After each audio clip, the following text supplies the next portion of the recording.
दोस्तों, जब हम भारत के इतिहास के पन्नों को पलट कर देखते हैं तो सन 1526 से 1857 तक हमें भारत पर मुगलों का ही शासन नजर आता है। मुगल साम्राज्य के शासनकाल को भारत के इतिहास में वैश्विक स्तर पर स्वर्ण युग माना जाता है। वैसे मुगल साम्राज्य के बाबर, हुमायूं, जहांगीर और शाहजहां जैसे शासकों के बारे में तो आप सभी जानते ही होंगे, लेकिन आज के इस वीडियो में हम आपको मुगल साम्राज्य के कुछ ऐसी अद्भुत चीजों के बारे में बताने जा रहे हैं जो आपको हैरान कर देंगी। तो चलिए चलते हैं वर्तमान से अतीत में और शुरू करते हैं आज के इस एपिसोड को।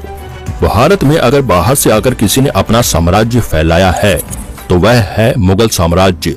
मुगल साम्राज्य ने भारत में 300 वर्षों तक से ज्यादा समय तक राज किया था, जिसके अंतर्गत मुगल शासन 17वीं शताब्दी से शुरू होकर 19वीं शताब्दी में समाप्त हुआ। मुगल साम्राज्य के उदय का कारण था मुगल सम्राट बाबर। जहीरुद्दीन मोहम्मद बाबर उर्फ बाबर 14 फरवरी 1483 को अंदिजान में पैदा हुए थे, जो फिलहाल उज्बेकिस्तान का हिस्सा है। भारत में भले ही बाबर को वो सम्मान नहीं मिला जो उनके पोते अकबर को मिला था, लेकिन उज्बेकिस्तान में बाबर को आज भी वही दर्जा हासिल है जो भारत में शहंशाहों को दिया गया है। बाबर ने बहुत ही कम समय में भारत में मुगल साम्राज्य की स्थापना कर उसको जड़ तक अगली पीढ़ियों के लिए मजबूत कर दिया था।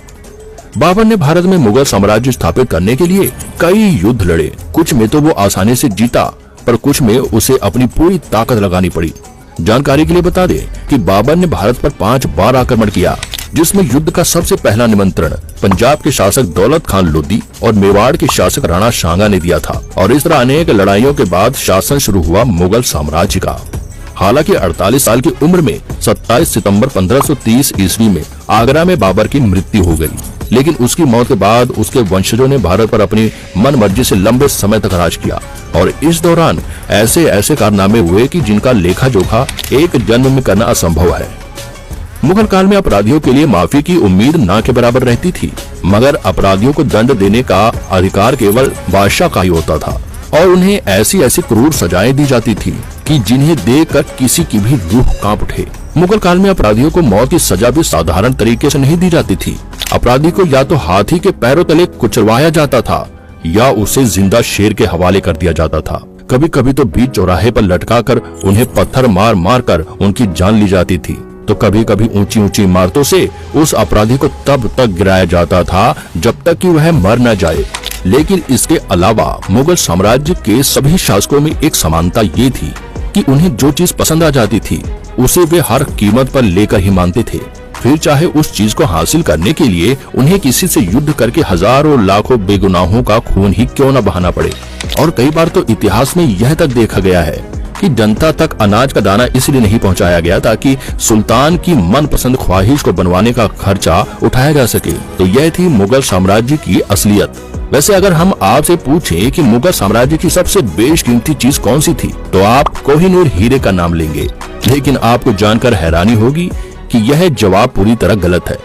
बल्कि मुगलों के पास एक ऐसा खजाना भी था जिसकी कीमत के आगे कोहिनूर हीरा आसपास भी नहीं आता था, और उस खजाने का नाम था तख्ते ताउस।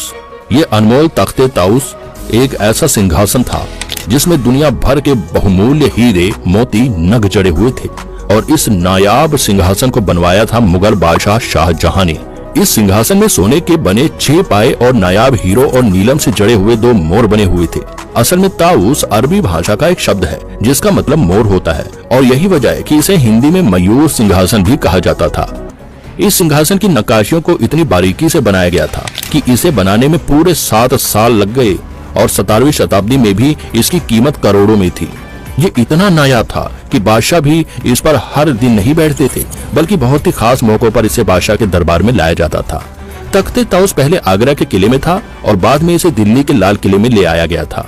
लेकिन जब ईरान के बादशाह नादिर शाह ने दिल्ली पर हमला किया तो तमाम खजाने लूटने के साथ साथ नादिर शाह अपने साथ तख्ते ताउस को भी ले गया, जिसके बाद उसका क्या हुआ ये कोई पुख्ता तौर पर नहीं जानता।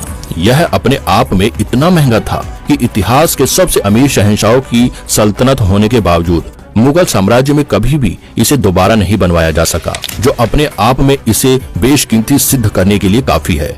इस सिंहासन की एक खास बात ये थी कि दुनिया का सबसे बेशकीमती हीरा कोहिनूर इसी सिंहासन में लगा हुआ था। मगर आपको जानकर हैरानी होगी कि इस बेशकीमती हीरे को इतिहास में कभी भी बेचा या खरीदा नहीं गया, बल्कि इसे सम्राटों ने या तो जीता या फिर इसे तोहफे के तौर पर दिया है। और इस तरह कोहिनूर कई देशों का सफर करते हुए, कई राजा महाराजाओं के हाथों में होते हुए अंततः अंग्रेजों के पास चला गया, जो कि ब्रिटिश सम्राट के क्राउन में 1937 से लगा हुआ है और आज भी लंदन के टावर में इसे सुरक्षित रखा गया है। हालांकि भारत में कोहिनूर को वापस लाने की कई बार मांग उठ चुकी है, लेकिन ब्रिटेन ने ये हीरा देने से हमेशा इनकार किया है। अब ये तो स्वाभाविक इसलिए भी है क्योंकि एक अनुमान के मुताबिक कोहिनूर की कीमत करीब 1.5 लाख करोड़ रुपए के बराबर है। तो अब भला ऐसी किसी चीज को कोई कैसे ही दे सकता है। वैसे नायाब हीरे के अलावा दुनिया का सबसे बड़ा दरवाजा भी मुगल काल में ही बनवाया गया था। जी हाँ दोस्तों, हम बात कर रहे हैं बुलंद दरवाजे की, जो कि बादशाह अकबर ने गुजरात पर विजय प्राप्त करने की स्मृति में 1602 ईस्वी में बनवाया था। यह दरवाजा 177 फीट ऊंचा है और इसके निर्माण में 12 वर्षों का समय लग गया था। वैसे अकबर को अगर हम भारत का सबसे मशहूर मुगल शासक कहें तो गलत नहीं होगा। न केवल अकबर एक वीर योद्धा था, बल्कि वो एक कुशल शासक भी था जो सभी धर्मों का सम्मान करता था। अकबर ने अपने शासनकाल में न केवल धार्मिक एकता को बढ़ावा दिया, बल्कि खुद भी एक हिंदू रानी जोधाबाई से शादी की और महल में उनके लिए एक अलग मंदिर भी बनवाया।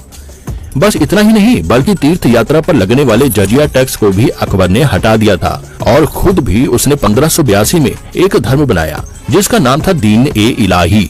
और इस धर्म की खास बात ये थी कि उसने सभी धर्मों की प्रमुख बातों को मिलाकर इस धर्म को बनाया था। दोस्तों, मुगल काल में ही बनवाया हुआ एक शाही महल, जिसे आज यूनेस्को हेरिटेज साइट के रूप में शामिल किया गया है, और वह महल है फतेहपुर सीकरी का शाही महल।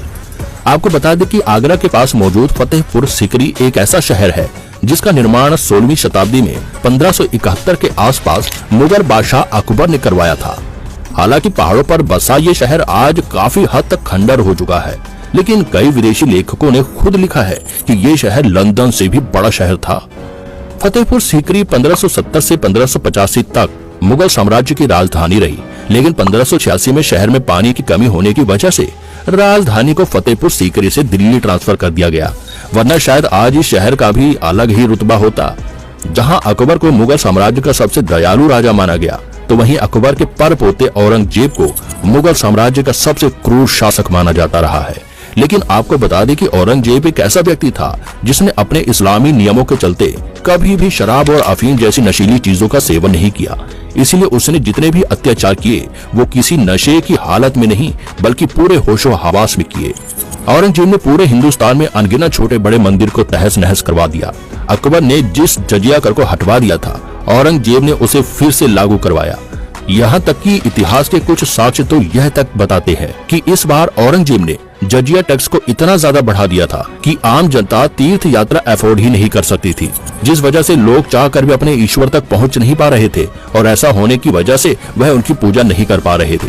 क्रूर औरंगजेब जनता पर तो अत्याचार करता ही था, लेकिन उसने अपने परिवार को भी नहीं बख्शा, जिसका प्रमाण इतिहास में कई बार मिला है, जब उसने सत्ता के लिए अपने ही भाइयों का कत्ल तक करवा डाला था। सिर्फ इतना ही नहीं, बल्कि उसने अपने बूढ़े पिता शाहजहां तक को उनके जीवन काल के आखिरी 7.5 सालों तक आगरा के किले में कैदी बनाकर रखा था। औरंगजेब की क्रूरता का एक किस्सा यह भी कहा जाता है कि औरंगजेब रोज हजारों हिंदुओं को तब तक कटवाता था जब तक कि उनके जनेऊ का वजन तराजू के पलड़े को न झुका दे। और ये कुछ ऐसी बातें हैं जिनको जानने के बाद यह मुगल साम्राज्य का इतिहास किसी भी दृष्टिकोण से स्वर्णिम तो नहीं लगता। तो दोस्तों, ये थे मुगल साम्राज्य के कुछ महत्वपूर्ण और अनदेखे पहलू, पर ये तो केवल मुगल साम्राज्य की एक छोटी सी झलक थी। ऐसा न जाने कितने ही अनकहे तथ्य और अनसुलझी कहानियां इतिहास के पन्नों में दफन है, जिसके बारे में लोगों को जानना अभी भी बाकी है। तो अगर आपको ऐसे ही और अनसुने राजों के बारे में जानना है तो नीचे कमेंट करके पार्ट 2 लिखना बिल्कुल मत भूलिएगा। अगर बहुत ज्यादा कमेंट हुए तो हम इस वीडियो का दूसरा भाग भी आपके सामने जरूर लेकर आएंगे। और इतनी जबरदस्त जानकारी के लिए एक लाइक